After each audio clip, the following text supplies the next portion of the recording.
구청장 개인에 대한 평가라기보다 저하고 같이 일해준 직원들, 금천구청 직원들에 대한 신뢰, 그리고 그분들과 함께 해준 일들에 대한 평가라고 생각을 하고요.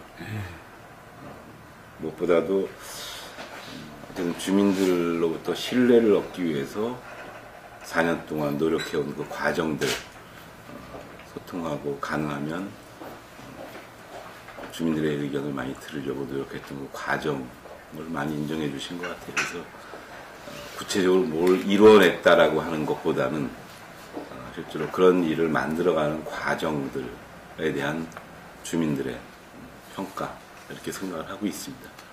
그래서 이제 그런 과정들을 잘 거치고 있기 때문에 이제 민선 6기에는 뭔가 성과를 내야 되는 거 아니냐, 이런 주민들의 기대도 함께 좀 있지 않나 싶습니다. 예, 처음에 제가 이제 20년 만에 고향에 돌아왔을 때 옛날 고향에 대해서 느끼는 이제 추억과 향수 이런 것들을 그대로 느낄 수 있어서 좋았던 것도 있고, 또 한편으로는 20년 동안 바뀐 게 없어서 참 속상했다, 이런 양측면이 다 있습니다. 근데 지난 5년 동안 이제 구정을 하면서 금천구가 서울의 서남권 관문 도시로서의 자기 위상을 어떻게 확보해야 되는가에 대해서 고민을 많이 했고, 기본적인 큰 가닥은 잡았다고 생각합니다. 그걸 구체적으로 실현 가능한 계획으로 만들고, 그걸 20년, 30년 뒤의 모습을 그려가면서 작업을 해나가는 거는 이제 내년 민선 금천구청 20주년 개청 20주년이기 때문에 거기에 맞춰서 종합 청사진을 지금 계획하고 있는 중이고요. 지난 5년 동안은 크게 하드웨어 중심에서 소프트웨어 중심으로 이제 전환을 한번 했었고요. 그래서 교육이나 복지나 문화 쪽으로 치중을 해서 사람 중심의 도시를 만들기 위해서 노력을 했고요. 두 번째로는 개발할 곳은 제대로 개발하고, 그리고 보존할 곳은 제대로 보존하고, 그리고 이런 균형을 맞춰주는 게 굉장히 중요하다 하는 거를 좀 배웠습니다. 그래서 우리에게 남아있던 군부대 부지나 그다음에 대한전선 부지, 이런 부지에 대한 그런 공간에 대한 재설계, 이런 과정들을 마친 거고요. 이제 이런 공간에 대한 재설계가 민선 6기에서 좀 더 가시적인 결과로 그렇게 드러나지 않을까 싶습니다. 그리고 민선 5기에서 했던 사람 중심의 사업들은 이제 그 사업을 만들어가는 과정들을 주민들과 함께 쭉 이끌어왔기 때문에 민선 6기에 주민들의 힘으로 그 성과와 열매를 거둘 수 있지 않을까, 그렇게 생각을 합니다.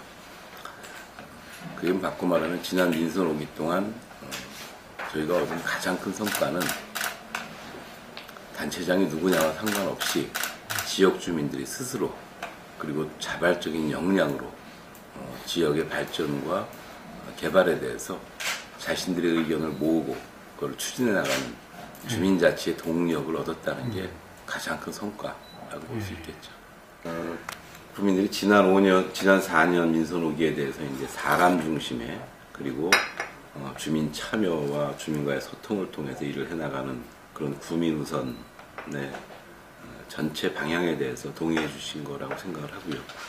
앞으로도 사람 중심의 정책을 펼쳐나가려고 합니다.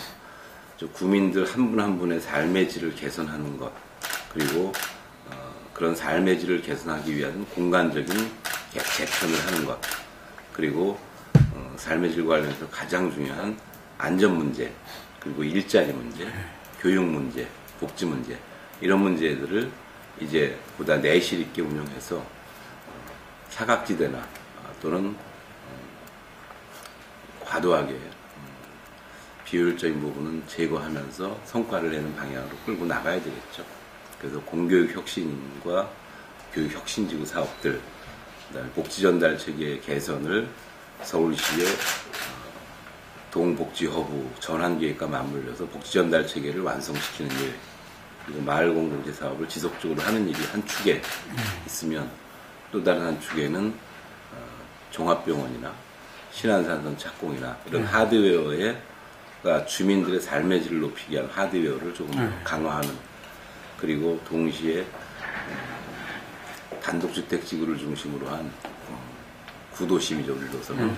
그래서 그쪽 지역을 이쪽 개발되고 있는 아파트 지역에 맞게 좀 더 살기 좋은 단독주택 주거지로 바꿔나가는 이런 균형 발전을 해주는 일, 이런 것들이 이제 구체적인 목표로 다가오게 될 겁니다. 근데 저는 뭐 민선 5기는 무상급식 선거라고 보고요. 민선 6기는 세월호 선거라고 저는 생각합니다. 세월호가 단순히 주민들의 안전만 사람들이 중요하게 생각하는 게 아니라 생명을 지키기 위한 안전에 훨씬 더 많은 투자와 관심이 집중되긴 해야 되지만, 적어도 세월호 사태를 통해서 우리 사회가 세월호 이전과 같은 상태로는 더 이상 유지되면 안 된다. 그래서 양적 중심의, 외형적 성장 중심의, 그 다음에 사람의 생명보다는 돈이 더 중요한 이런 세상에서 정말 새로운 세상으로 바뀌어야 된다는 것에 대한 국민들의 공감대가 어느 정도 만들어졌는데, 지난 6개월 동안 사실은 그런 국민들의 기대에 부응하지 못하고 있다는 생각을 많이 합니다. 특히 이제 정치권이 거기에 대한 부응을 제대로 하지 못하고 있어서 많은 국민들이 분노하고 있기도 하고, 또 한편으로는 되겠냐 이렇게 역시 마찬가지 아니냐라고 하는 전체적인 불신과 절망, 이런 것들은 사실 동시에 작용하고 있는 것 같아요. 저는 저희가 뭐 어떤 성과나 실적을 내는 것 못지않게 중요한 것은 그래도 역시 국민들이 정치가 대한민국을 바꿀 수 있다, 그리고 세월호 이전과 같은 그런 세상에서 정말 새로운 세상, 사람의 생명을, 그리고 사람 한 사람의 가치를 더 중요하게 생각하는 그런 세상으로 만들어가고 있다라고 하는 확신과 신뢰를 어떻게 주느냐의 문제라고 생각합니다. 단체장으로서 제가 할 수 있는 일이 무엇인지 그런 고민을 아직도 좀 하고 있고요. 지금 우리가 공간 재설계와 관련해서는 2011년부터 시작해서 2030 금천구 도시종합관리계획이라고 하는 공간계획을 일정하게 만들어 왔습니다. 쭉. 그래서 저희가 이제 물리적으로 좀 낙후된 지역이다, 그런 이제 선입견들을 많이 갖고 있는데, 이게 저희가 상업 지역도 좋고 중공업 지역은 많고, 그 다음에 노후 단독주택 중심의 공간이고, 이런 것들이 갖고 있는 이미지가 있죠. 그래서 이런 이미지를 탈피시키기 위해서 2030 금천구 도시종합발전계획을 통해서 미개발지를 개발하는 것, 그 다음에 서울의 제조업 성장 동력인 디지털 단지를 활성화하고 일자리를 만들어내는 것, 그래서 낙후된 중공업 지역, 이런 이미지를 미래 성장 동력, 그리고 남부 관문 도시로서 교통이 가장 원활하고 교통의 주요 요충지가 되는 것이죠. 그리고 거기에 맞춰서 삶의 질을 높이는 이런 단계로 옮겨가는 게 좀 필요합니다. 그래서 중공업 지역, 특히 디지털 단지가 서울 2030 서울 플랜에서 이제 광역 중심권으로 이렇게 지정이 됐어요. 그리고 가산 디지털 단지가 그런 중심권으로 지정이 됐기 때문에 발전할 수 있는 기본적인 토대는 만들었고, 산단권이 갖고 있는 구조고도화 사업, 그 다음에 서울시가 추진하는 혁신산단 사업, 이런 것들하고 맞물려서 이제 디지털 단지를 좀 활성화시키고 이렇게 해서 경쟁력 있는 도시를 만들어 가려고 합니다. 산업의 새로운 중심지를 만들어 가는 것이죠. 그래서 60년대, 70년대 뭐 주로 노동집약형 경공업 중심의 그런 산업 중심에서 산업 구조가 이제 IT와 패션과 이런 걸로 바뀌어 나가면서 이게 새로운 서울의 성장 동력이 될 수 있도록 서울시와 협력해서 만들어가는 방식이 필요하고요. 아까도 말씀드렸지만 민신도시라고 통상 얘기합니다만 기존의 미개발지들 군부대를 이제 2017년이면 개발을 완료합니다. 그리고 그 옆에 있는 공군부대도 저희가 이제 오랫동안 금천구가 낙후될 수밖에 없었는 그런 주요 조건 중에 하나이기 때문에 공군부대 이전을 위한 공군부대와 군부대와 협상도 시작하고 있고요. 그래서 군부대 개발 비어있는 땅에 대한 공간 재설계를 하는데 그걸 단순히 그냥 아파트 단지를 짓는 것이 아니라 좀 더 개방된 주민들과 함께 살아갈 수 있는 그런 공동주택 형태로 만들어가고 있고요. 그렇게 해서 단순히 아파트를 소유한 사람들의 부가가치가 높은 게 아니라 그 아파트가 집단 개발되면서 사실은 금천구 전체 부가가치가 올라갈 수 있는 그런 방향으로 지금 공간 재편도 끌고 가고 있습니다. 지금 현재 군부대 부지는 개인 사유지고 이쪽 대한연금부지 23,000 정도 사유지이기 때문에 저희가 공공개발 계획을 짜기는 어렵습니다. 근데 그 사유지 개발 계획을 짤 때 이제 공유하는 도시, 안전한 도시, 친환경 도시 이런 컨셉을 가지고 개발 계획을 같이 민간 개발업자들하고 조율하고 있습니다. 그래서 세티드 방식으로 전제 아파트 단지를 만든다든가 아파트 주거지 중심으로 대규모 공원과 그리고 주요 주민들이 같이 생활할 수 있는 커뮤니티 센터를 만든다거나 뭐 담장을 다 허물고 공공보행 통로를 같이 확보한다든가 이런 식으로 새로운 미래형 신도시를 만들어가는 게 훨씬 더 중요하고요. 대체로 2017년 말까지 그렇게 해서 개발을 하면 그러면 이제 신안산선이 내년도에 착공을 한다고 생각하면 지금 서울 시내 50m 이런 대로변에 지하철이 없는 거의 유일한 지역입니다. 그래서 이 주요 간선도로에 지하철이 안 들어와 있는 지역인데 지하철이 이제 신안산도에 들어오게 되면 그러면 그 지하철 개통에 맞춰서 대체로 지역 개발이 같이 이루어지지 않을까. 그리고 거기에 맞춰서 청사진을 좀 만들어가는 게 필요하지 않을까 이렇게 생각하고요. 이 유유지 개발과 관련해서 주민들이 가장 원하는 건 사실은 종합병원 유치입니다. 대형 종합병원을 좀 유치해달라는 거였는데 다행히 서울시가 지난 10월 달에 용도 지정을 해줬습니다. 그래서 7,000평의 땅을 대형 종합병원 이외에 다른 시설이 들어올 수 없도록 그래서 종합의료시설 용지로 용도 지정을 했기 때문에 일단 종합병원이 들어올 수 있는 기본적인 틀은 이제 확보가 됐다고 생각을 합니다. 그 이후에 이제 거기에 어떤 병원이 들어올 것인가 문제인데 저희가 100병원이 들어오려고 하다가 잠시 지금 보류 상태고요. 그리고 조만간 저희가 다른 여러 병원들과 같이 접촉을 해서 대형 종합병원을 유치해오는 게 가장 중요한 숙제 중에 하나입니다. 이 종합병원이 뭐 건강 지역의 전체 건강 의료 체계를 만드는 데도 중요하고요.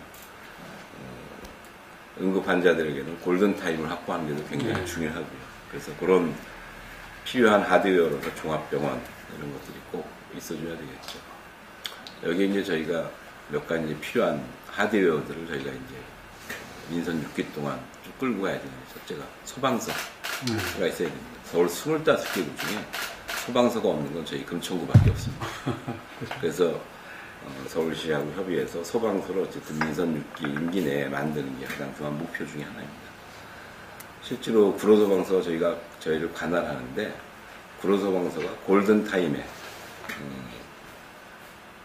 우리 금천 지역에 접근할 수 있는 게 전체 금천구 지역의 한 4, 5% 정도밖에 안 되는 것 같아요.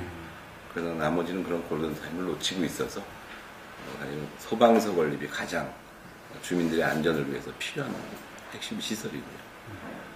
또 하나는 이제 저희가 주 복지시설과 관련해서는 여러 가지를 지금 대체로 필요한 만큼 뭐 어르신들 복지관이나 그 다음에 도서관이나 이건 대체로 공간적으로 다 균형 있게 배치를 해놨습니다.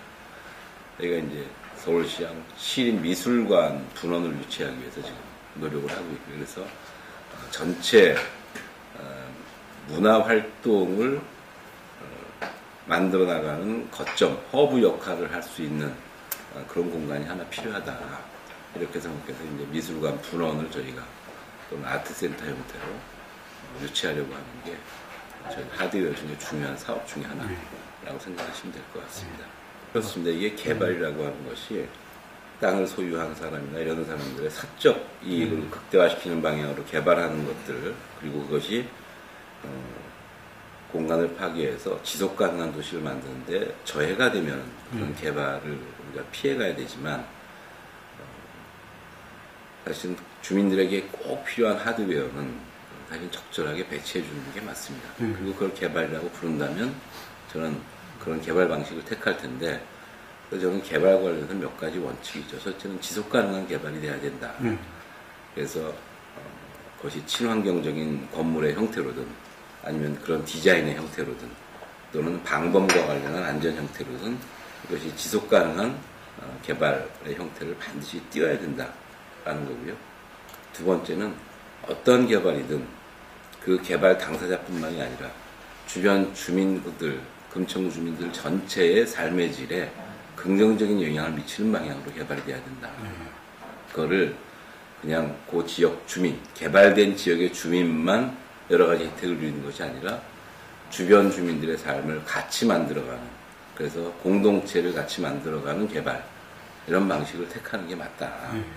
그리고 저는 그런 방식의 개발을 해줘야 서울에서 개발된 지역과 이미 개발된 지역과 그렇지 않은 지역 간의 불균형을 해소할 수 있고, 그런 불균형을 해소하기 위한 적극적인 개발 방식은, 그런 정책은 필요하다고 생각합니다. 그래서 서울시가 이런 개발 방식, 개발을 가능하면 안 하겠다라고 하는 뭐 그런 입장이 있는 건 아니지만, 그래도 과거에 비하면 그런 하드웨어 개발이 좀 줄어들었는데, 이거를 지역의 균형 발전이라는 하는 차원에서 좀 적절하게 배치해 주는 건 서울시로도 필요한 일이라고 생각합니다. 지금 교통체계 개선과 관련해서 저희가 이제 그 금천구가 가지고 있는 강점이 있죠. 금천구는 다른 어떤 지역보다도 광역교통망에서 아주 우수한 지역입니다. 예를 들면 인천공항도 30분 내로 도달할 수 있는 지역이고요. 그리고 KTX로 연결되어 있는 광명역도 지하철역 하나이기 때문에 뭐 그냥 승용차로 오면 15분이면 올 수 있는 아주 가까운, 그래서 항공이나 철도나 이게 사실은 광역교통망에서는 굉장히 유리한 지역이죠. 도로도 마찬가지입니다. 서해안도로나 여기서 경부고속도로로 진입하는 것이나 이런 것도 사실은 굉장히 편리한 지역이죠. 서울 내 외곽순환도 사실은 가장 좋은 지역 중에 하나입니다. 지금 서부간선도로가 지금 서울시가 확정 발표했지만 지하화를 해서 이게 강남순환고속도로하고 같이 연결이 되면 사실 금천구에서 강남까지 가는데 한 15분이면 가게 됩니다. 마찬가지로 제2경인고속도로가 이제 성남 쪽으로 이게 연결이 되고 있는데 이것도 한 2017년, 18년이면 연결이 되거든요. 그럼 여기서 분당까지 가는데도 15분이면 갑니다.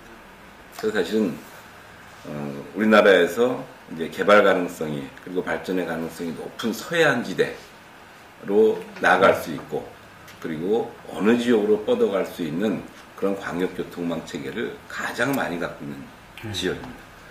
그래서 현재 공사하고 있는 이제 서부간선도로의 지하화, 그 다음에 강남순환고속도로, 그리고 분당으로 연결되는 제2경인고속도로의 연장, 뭐 이런 것들이 확정이 되면 2017년, 18년이면 다 대체로 마무리가 될 텐데요.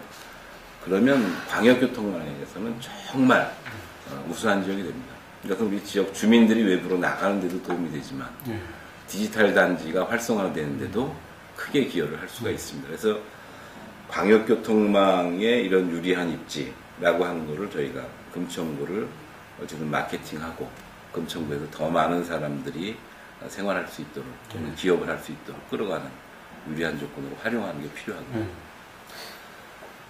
그에 반해서 내부적으로는 이런 문제가 있습니다. 지금 저희 이 많은 도로망이 남북도로망으로 되어 있습니다.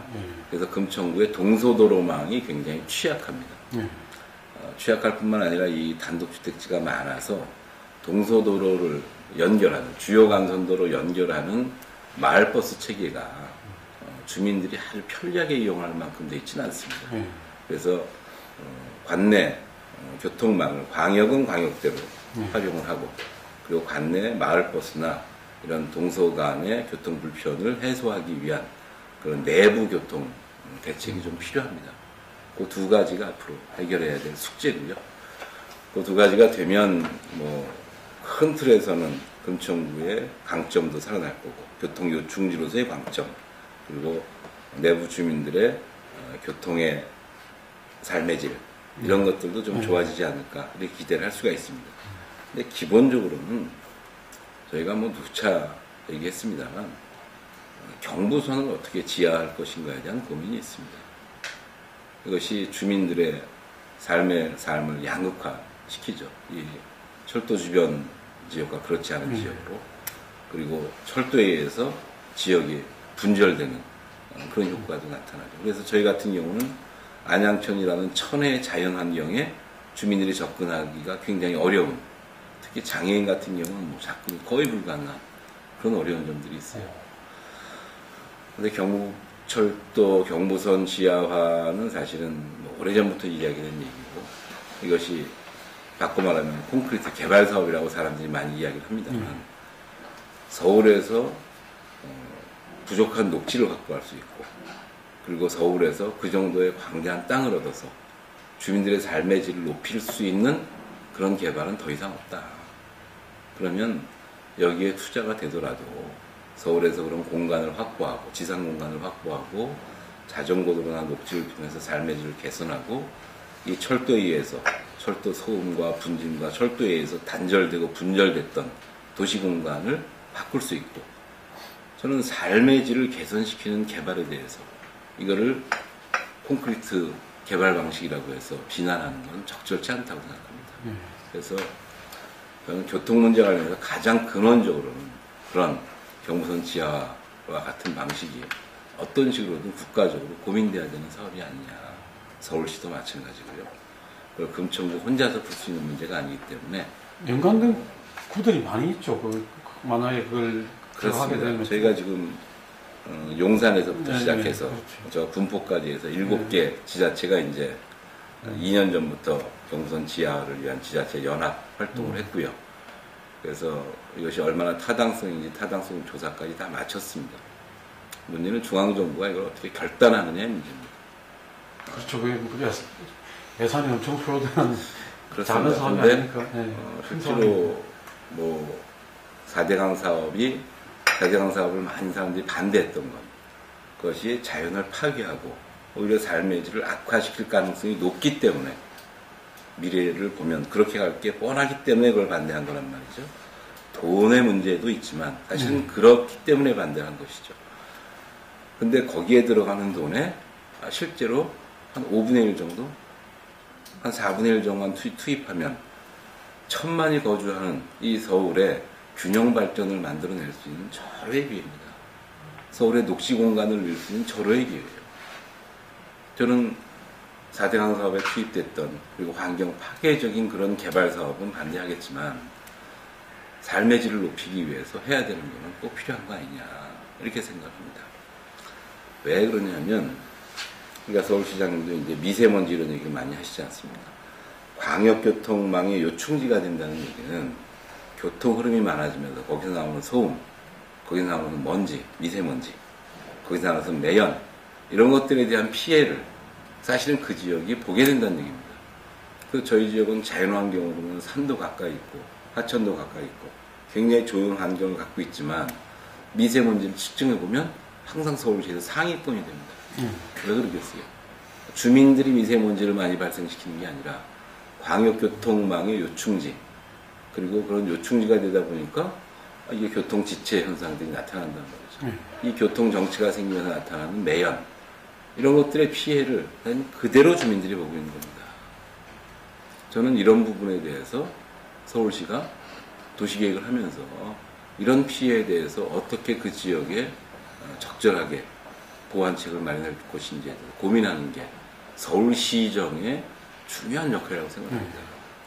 근데 이거를 도시개발한다고 도로는 다 만들어서 그 피해는 그 지역 주민들이 보고 그 도로를 활용해서 얻는 이익은 딴 사람들이 본다면 이게 무슨 도시개발이겠어요. 저는 그래서 서울시의 도시정책도 좀 더 기본적인 패러다임이 좀 바뀌는 게, 개발정책도 좀 바뀌어주는 게 필요하다, 이렇게 생각합니다. 서울의 상습 침수 지역이라는 열몇 군데 있습니다. 근데 저희 금천구에 상습 침수 지역이 2군데가 있습니다. 그것도 가장 교통의 요충지인 시흥사거리, 석수역 앞에, 이게 사실 1번 국도의 가장 핵심인데 여기가 상습 침수 지역이었고, 지난 2010년, 11년, 2년 동안 저희가 연속해서 침수 피해를 굉장히 크게 봤습니다. 네. 특히 2011년에 산사태가 발생하면서 사실 굉장히 수재 피해가 컸죠. 이게 물이 잠기는 건 뭐 1시간 정도면 잠겼다가 쫙 빠져나가지만 네.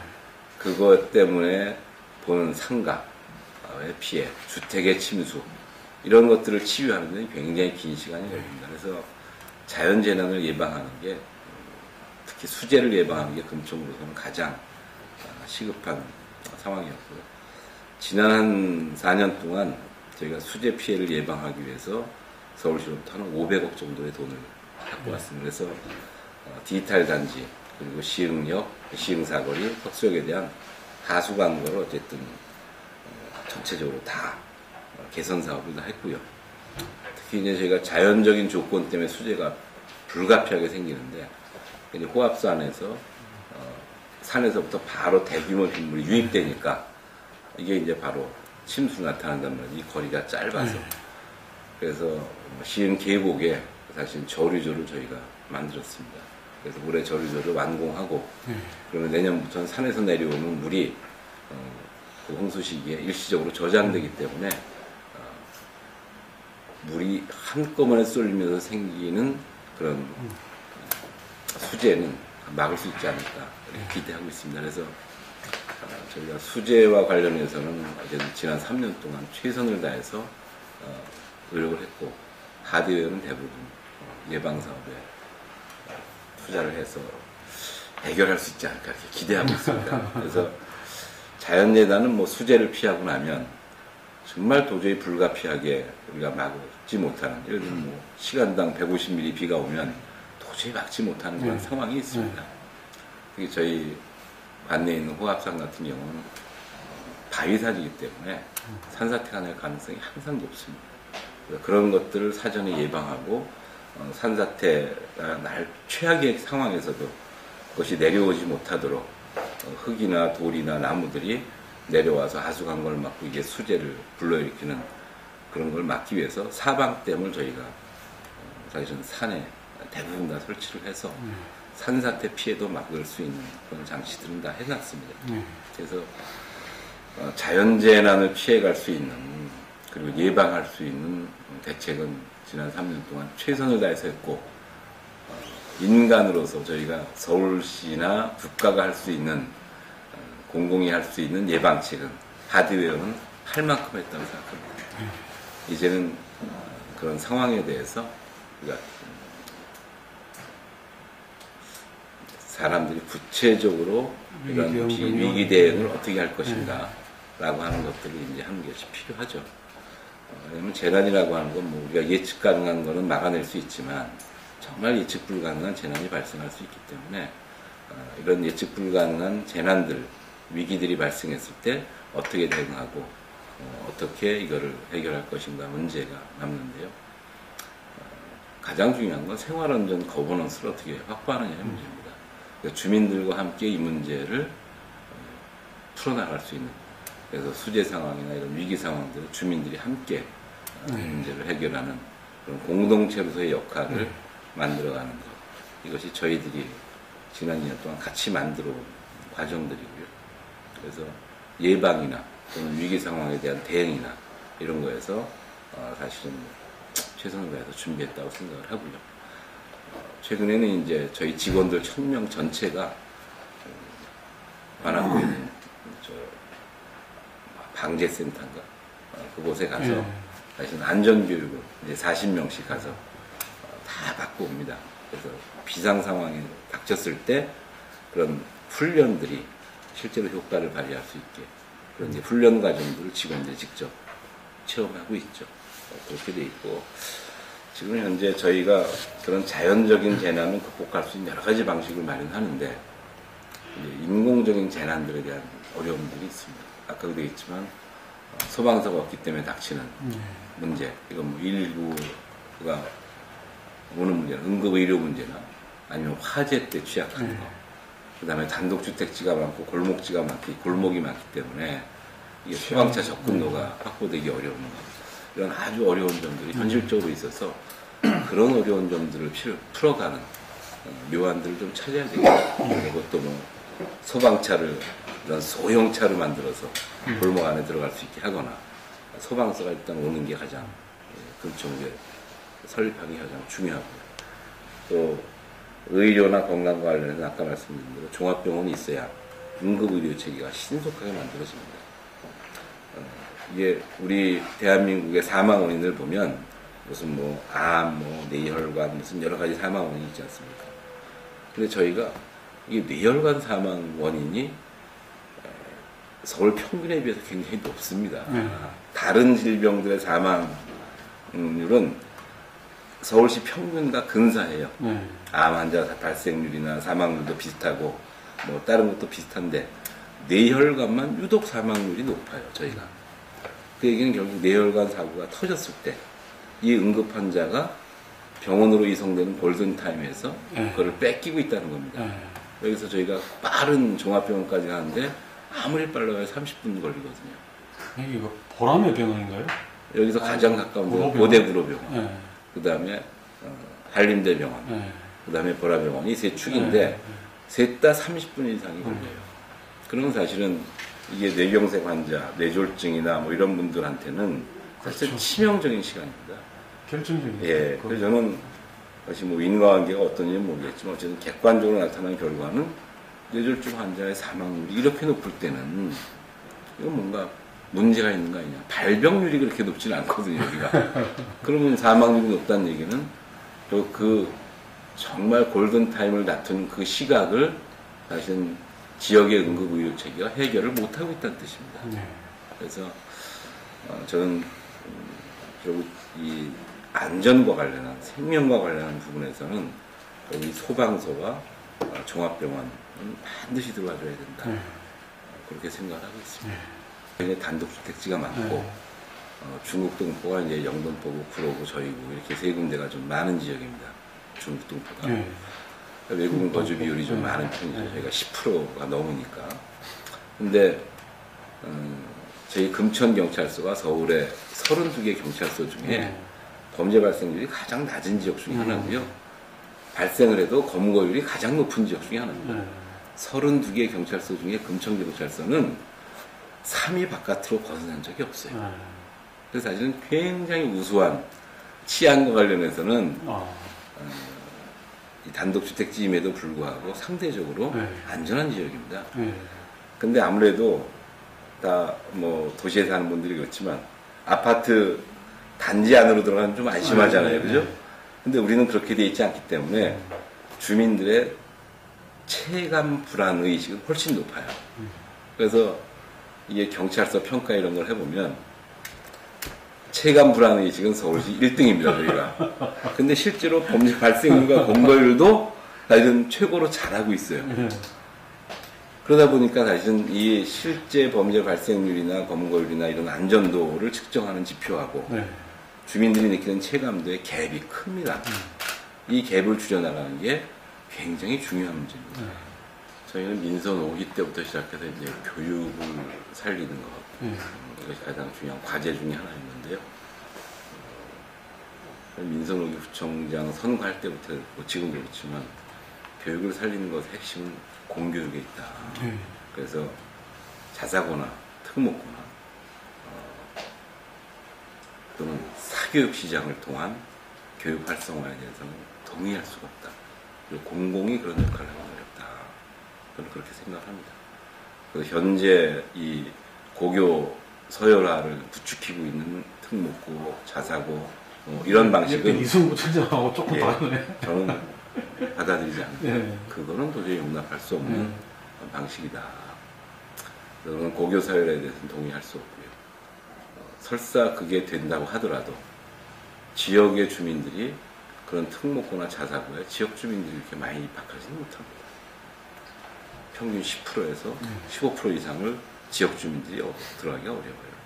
그렇기 때문에 현실적으로 그런 고교 서열화를 통한 교육 경쟁에 대해서는 동의하지 않고요.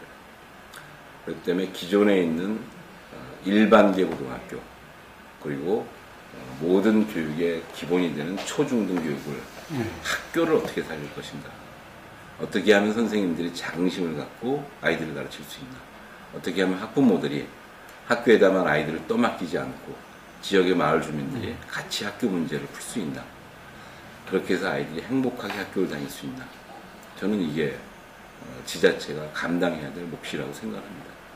그리고 공교육 활성화를 위해서 저희는 어쨌든 목표를 세우고 있고요.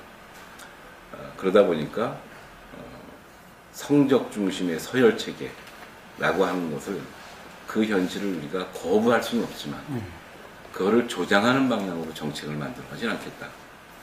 이게 제가 갖고 있는 교육에 대한 지자체의 원칙이라고 생각합니다. 그렇게 해왔고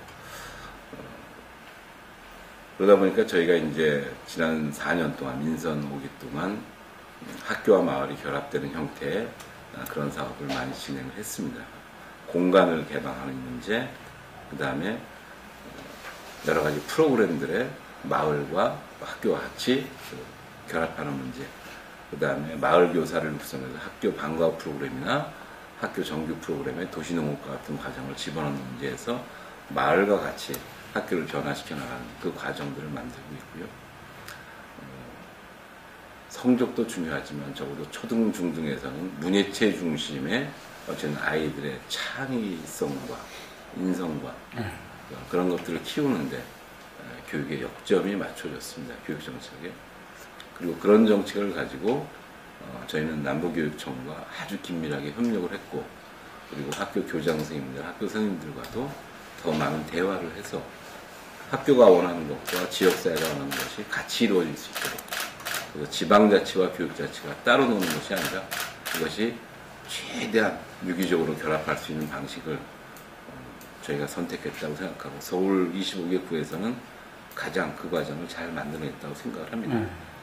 그렇게 하니까 이제 뭐 혁신학교도 가장 잘 만들어졌고 그 다음에 서울시 교육청의 혁신교육지구도 했고 서울시에서 하는 교육우선지구도 했고 그 다음에 이제 평생학습도시를 통해서 어른들의 학습구조 그 다음에 마을교사 양성 이런 것들을 평생학습도시를 통해서 해냈고 사실은 그런 성과들을 사실은 갖고 있죠.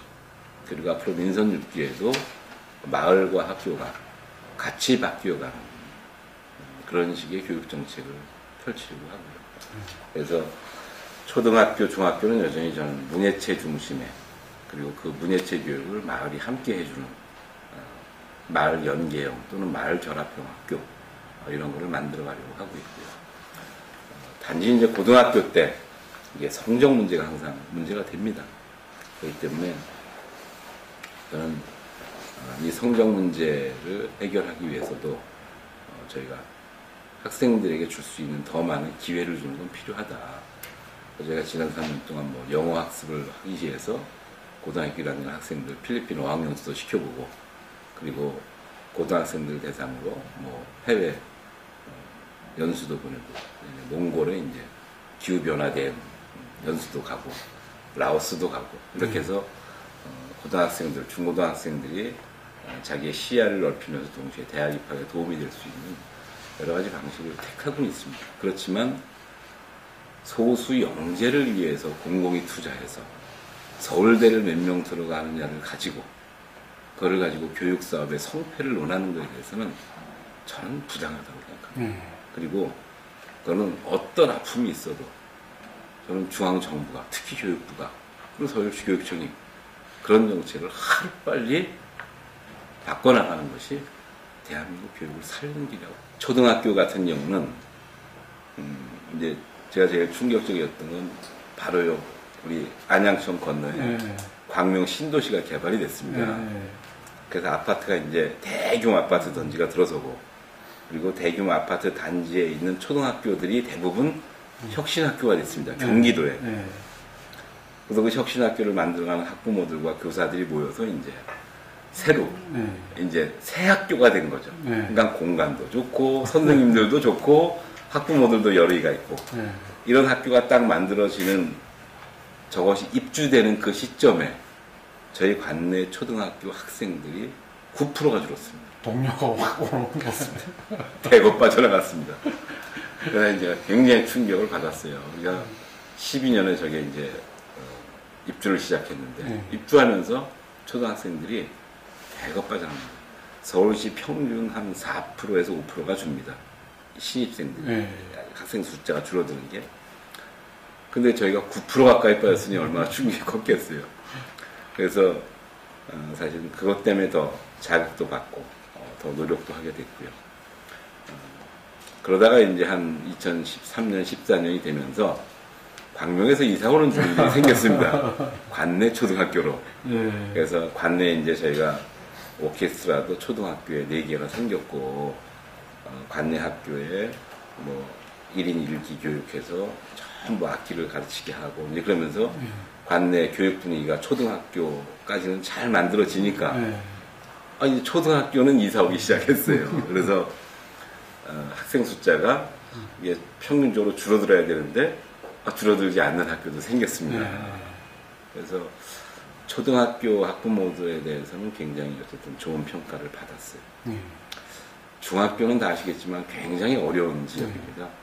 이게 중학교 바꾸는 게 제일 어려워요. 네. 근데 중학교도 한 두세 개 학교가 혁신학교로 가면서 학교 분위기가 많이 바뀌었고, 특히 저희가 혁신교육기구가 되면서 학생 숫자가 25명으로 줄어들고 다양한 체험을 시켜줄 수 있고, 이러면서 사실은 중학교도 조금 바뀌었습니다. 문제는 대학 입학 성적을 가름하는 고등학교가 문제인데, 저희가 고등학교에도 적은 예산을 투입하긴 했습니다만, 고등학교는 고등학교가 노력하는 결과만큼 납니다. 학교 노력이 사실 굉장히 크고요. 그래서 지난 4년 동안 2013년도 결과를 보시면 아시겠지만 2010년부터 13년 동안 3년 동안 어쨌든 수능 성적 상위 1, 2등급이 가장 많이 올라간 게 강남구, 그 다음에 금천구, 이렇게 많이 올라갔죠. 저는 그거보다 중요한 건 성적이 하위 7, 8, 9등급을 하위 등급이라고 하는데 7, 8, 9등급 숫자가 가장 많이 줄어든 거 금천구. 네? 그것도 다른 구와 비교하면 정말 절대적인 숫자로 줄어들었어요. 그 얘기는 하위 등급부터 상위 등급까지가 같이 성적이 올라갔다는 얘기입니다. 그런 측면에서는 약간 희망적이고, 예를 들면 뭐 전체적으로 저희 고등학교가 갖는 딜레마 중에 하나가 인문계 고등학교가 대체로 그렇긴 합니다만 특히 우리 금천구 관내는 저소득층 아이들이 많습니다. 근데 최근에 이제 성적이라고 하는 건 소득, 부모의 소득과 이게 관련성이 점점 높아지기 때문에 그렇긴 한데, 저희 관내 고등학교는 상위와 하위가 이렇게 많은 모래시계형입니다. 이 중간이 별로 없어요. 그러다 보니까 시험을 보면 평균 성적이 떨어집니다. 그래서 떨어지죠. 그죠? 두 번째는 하위가 많다 보니까 중위가 적고, 그러다 보니까 사실은 매번 학력 평가했을 때 정부가 발표하는 게 뭐냐면 몇 프로가 기초학력 미달이냐라고 하는 건데 그 비율이 많아지는 거예요. 그래서 그런 객관적인 수치나 이미지로 사실 이게 전체적으로 낮은 측면이 있습니다. 근데 저희가 지난 3년 동안 지금 노력을 해서 수능 성적도 좀 올라갔고, 고등학교가 저희가 인문고등학교가 4개인데 그 중에서 몇몇 개 학교는 전체 성적 평가를 하면 뭐 한 5, 60이 서울에서 한 300개 고등학교에서 5, 60이 정도 하니까 그래도 그렇게 크게 뒤처지는 건 아닙니다. 근데 이제 낮은 수치를 보이고 있는 학교들이 있는 거죠. 그런 딜레마가 있고, 그래서 저희가 관내 중학교 3학년 중에서 우수한 학생들이 관내 고등학교에 와줘야 되잖아요. 근데 이게 특목고 가죠. 자사고 가죠. 그 다음에 고교 선택제에서 빠져나가죠. 이러면 상위 3%의 학생들이 관내 고등학교에 들어오는 학생들의 비율이 너무 적어요. 130명 정도가 3% 안에 드는데 그 중에서 10명에서 15명 정도가 입학을 합니다. 그러면 이 학생들 갖고 좋은 학교를 보내기가 쉽지 않잖아요. 자원 자체가 그러니까. 그래서 사실은 저희가 관내에서 우수학생을 관내 고등학교로 끌어들이기 위해서 여러 가지 이제 장치들을 만들었죠.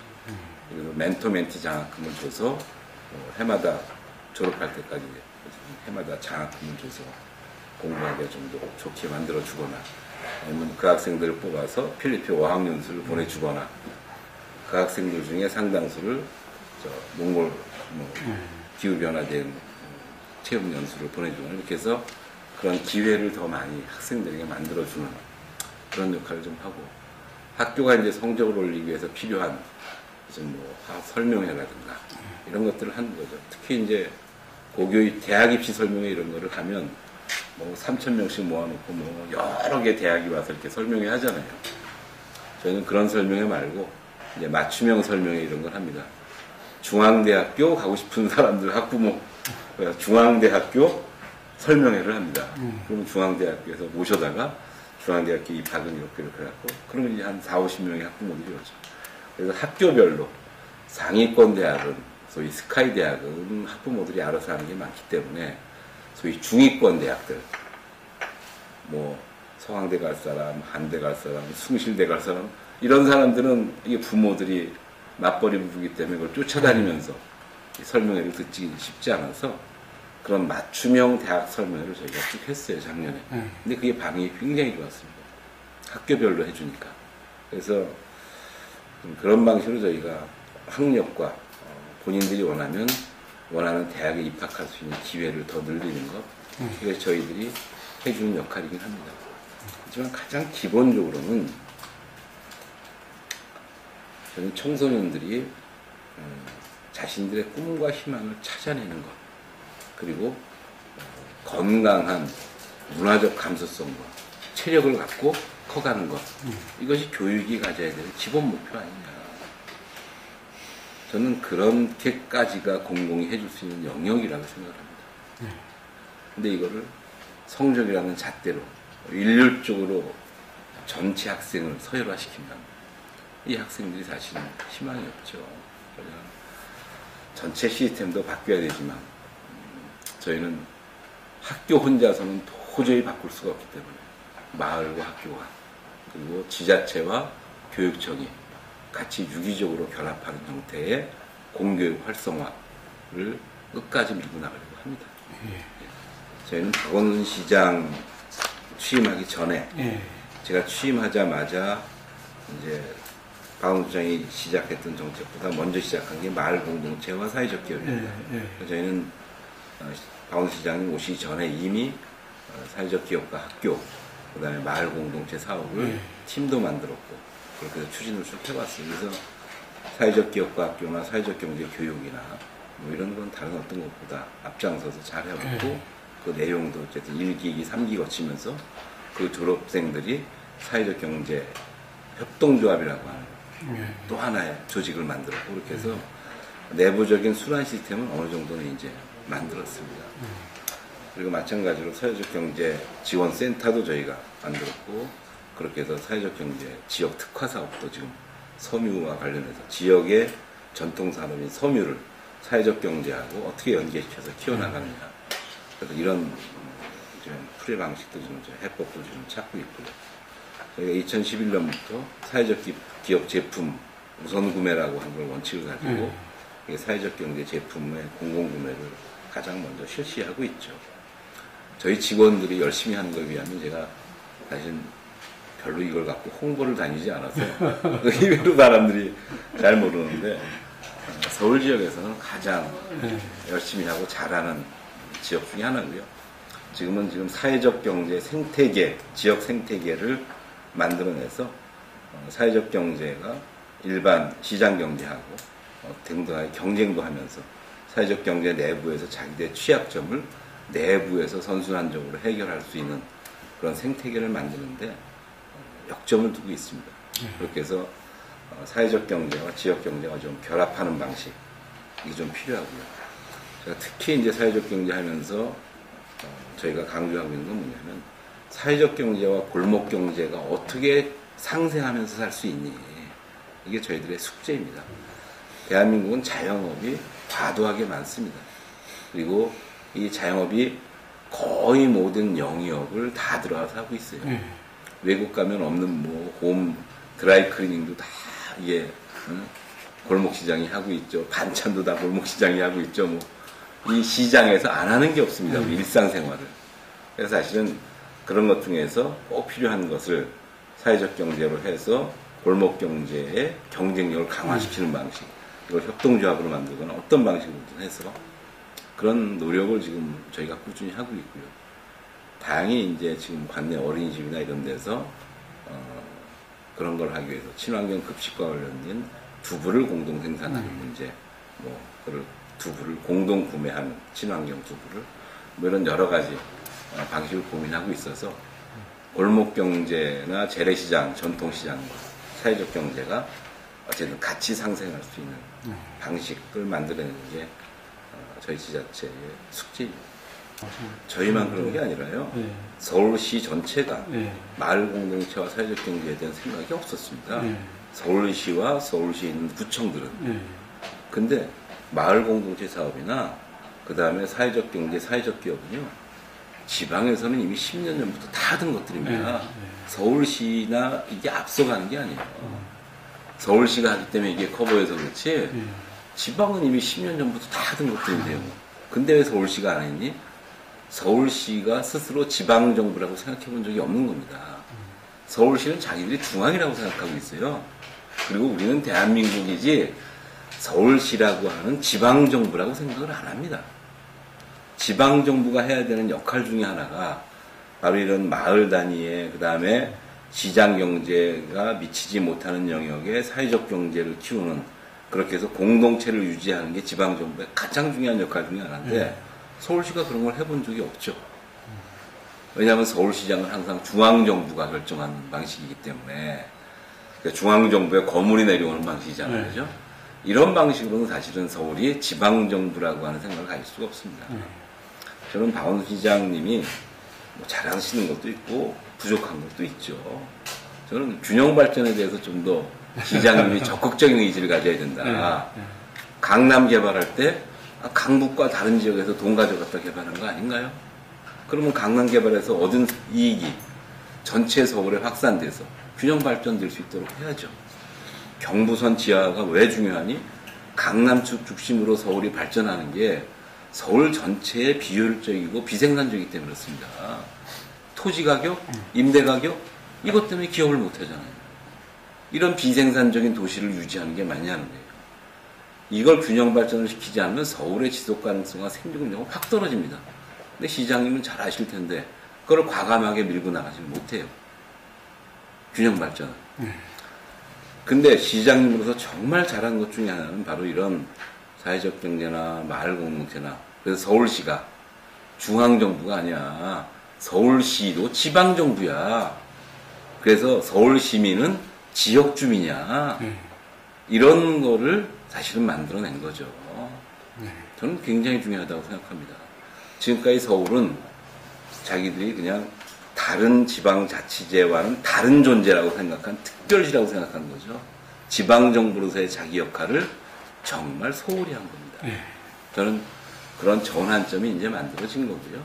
그런 면에서는 사회적 경제나 마을 공동체나 또는 교육 사업을 같이 해주는 거나 삶의 질과 생활과 관련된 시민들의 삶을 바꿔나가는 한 사람 한 사람의 삶을 바꿔나가는 그런 정책이 서울시가 지방정부로서 해야 되는 정책이죠.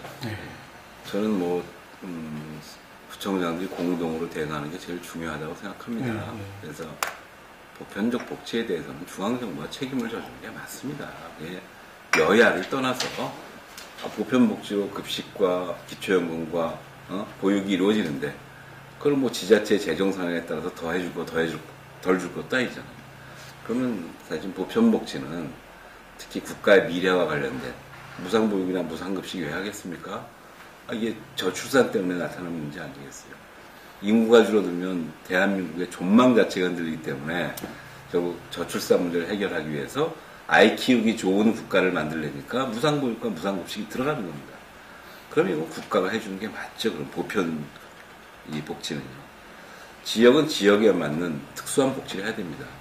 외국인이 많은 지역, 1인 거주, 1인 세대가 많은 지역, 아니면 노인층이 많은 지역, 이런 거에 따라서 다 다르게 사실은 복지정책을 특성화해야 되는데 지금은 그런 것들을 특성화할 수 있는 재정적인 여건이 불가능합니다. 그래서 일단은 중앙정부가 보편복지에 대한 재정 부담을 해주라. 그건 여야를 넘어서 같이 해줘야 되는, 고민해야 되는 문제다. 그렇게 생각을 하고요. 두 번째는 서울시가 좀 더 적극적이어야 됩니다. 서울시는 구민이 서울시민이라고 얘기합니다. 그죠? 그건 맞는 얘기입니다. 금천구민도 서울시민입니다. 그러면 서울시가 1,000만을 상대로 해서 사업할 생각하지 말고 서울시민을 상대로 해서 하는 사업을 구에다가 넘겨주면 됩니다. 재정하고 같이. 그러지 않겠어요? 서울시가 교육사업을 자기들이 다 틀어지고 갈 게 아니라 그거를 구에다 넘겨서 구가 자기들 특성에 맞게 쓰게 하면 돼요. 그죠? 복지도 마찬가지입니다. 모든 사업을 구에게 재정과 같이 넘겨주면 구가 자기 특성에 맞게 합니다. 근데 이거를 서울시가 틀어지고 끌고 가고 있는 거예요. 서울시가 조직과 재정을 내려보내라. 균형 발전에 대해서 시장님의 의지와 철학이 중요한 것만큼 광역과 기초 간의 분권의 문제에 대해서 서울시가 전향적으로 고민해야 됩니다. 이 문제를 풀지 않고는 서울시에 있는 서울의 구청은 다른 도 단위의 기초지자체랑 다르지 않습니까? 전혀 상황이. 그렇습니다. 그래서 서울에 있는 구청들은 결국 서울시가 어떤 입장을 갖느냐에 따라 달라지는 겁니다. 그러면 서울시가 적어도 기초자치단체와의 분권의 문제에 대해서, 특히 재정분권에 대해서 어떻게 의지를 갖고 가는지를 보여줘라. 이거를 중앙정부가 똑같이 떠넘기게 하잖아요. 복지관 처음에 짓기만 하면 서울시가 운영비 다 대다가 이제 5%씩 해마다 늘려서 30%까지 구한테 부담하게 한다? 이게 맞는 방식이냐. 근데 그 복지관이 뭐 금천구에만 있는 게 아니라 25개 구에 다 있으면 서울 시민의 보편적 복지를 위해서 필요한 시설인데 그걸 서울시가 운영비를 대야지 그걸 금천구에 있다고 금천구로 일부 매칭을 하라는 게 이게 말이 되는 건가요? 저는 서울시는 아직도 재정에 여유가 있는 시라고 생각합니다. 실제로 있습니다. 그리고 서울시는 그래서 보통 교부세를 뭐 20.5%에서 21% 줄 거냐 0.5% 이렇게 싸울 문제가 아니라 이걸 24%, 25% 늘려야 됩니다. 그렇게 해서 구의 재정을 늘려주고 그리고 필요한 사업을 꼬리표를 달지 말고 공모사업 같은 거 하지 말고 내려보내면 단체장들이 주민들과 함께 합니다. 지역 특성에 맞게. 그래서 저는 특히 서울에 있는 구청들의 재정 문제는 서울시의 분권 의지, 재정 분권에 대한 사업 분권에 대한 의지하고 밀접하게 연관되어 있습니다. 네. 그런 노력만 서울시가 해주면 서울시의 조직을 줄여서 지역으로 보내라. 그리고 지역에서 더 많은 사업을 서울시를 대신해서 구가 할 수 있도록 해줘라. 이게 서울 시민을 위하는 길 아닌가요? 저는 서울 시민을 위해서 일하고 있지 금천 구민만을 위해서 일하고 있는 건 아닙니다. 그래서 서울시가 그런 전향적인 자세를 가져주는 게 무엇보다도 필요합니다. 새해 모든 사람들이 꿈과 희망을 갖습니다. 그 꿈과 희망을 현실로 만들기 위해서 우리 지방자치 단체장들 그리고 우리 지역 주민들 모든 사람들이 함께 지혜를 모으고 힘을 모아야 합니다. 그래야 우리들의 삶이 바뀌고 우리의 삶이 바뀌면 우리의 미래도 그렇게 바뀌어갑니다. 함께 바꿔나갑시다. 새해는 새로운 희망을 갖고 새로운 세상을 함께 만들어 나가겠습니다. 고맙습니다.